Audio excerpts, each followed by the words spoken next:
Greetings. I am Elise Walter, a Commissioner of the U.S. Securities and Exchange Commission. It is such a pleasure for me to congratulate the Women in Public Service Project and all its collaborators for establishing the vision of 50% by 2050. I wholeheartedly agree with you that 50% of the political and civic leaders across the globe should and will be women by the year 2050. I applaud your laudable goal and stand behind and beside you as we identify, create, and advance a new generation of women committed to public service. As a public servant myself, I am committed to paving the way for future generations of women to lead their governments at the national, state, and local levels, and to make a positive impact on their communities and the global economy. In my extensive career in the securities industry, I have had the privilege of working both in the private sector and for the federal government. I must confess that of all my professional experiences, I am most proud of serving my country in various capacities within the securities regulatory framework, most recently as both a commissioner and the chair of the Securities and Exchange Commission.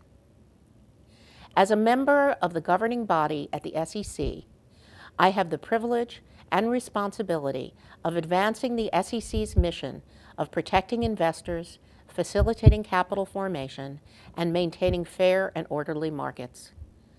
Having traveled in the United States and abroad on behalf of the Commission for over 20 years, I recognize that the work that we do, day in and day out at the Commission, impacts not only U.S. investors and capital markets, but also the investors and capital markets across the globe. When I first joined the Commission as a staff attorney in 1977, the U.S. government was one of a limited number of employers who hired female attorneys in relatively large numbers. In those days, female attorneys were still somewhat of a rarity. Even then, the SEC was ahead of its time, hiring more than a few female securities lawyers and accountants. Today, I am proud to state that women comprise nearly half of the SEC's workforce and over 1/3 of the leaders at the Commission. Moreover, since the early 1980s, at least one of the 5 SEC commissioners has been a woman, yet we still have a long way to go. For example, we have yet to achieve gender parity in our senior management ranks.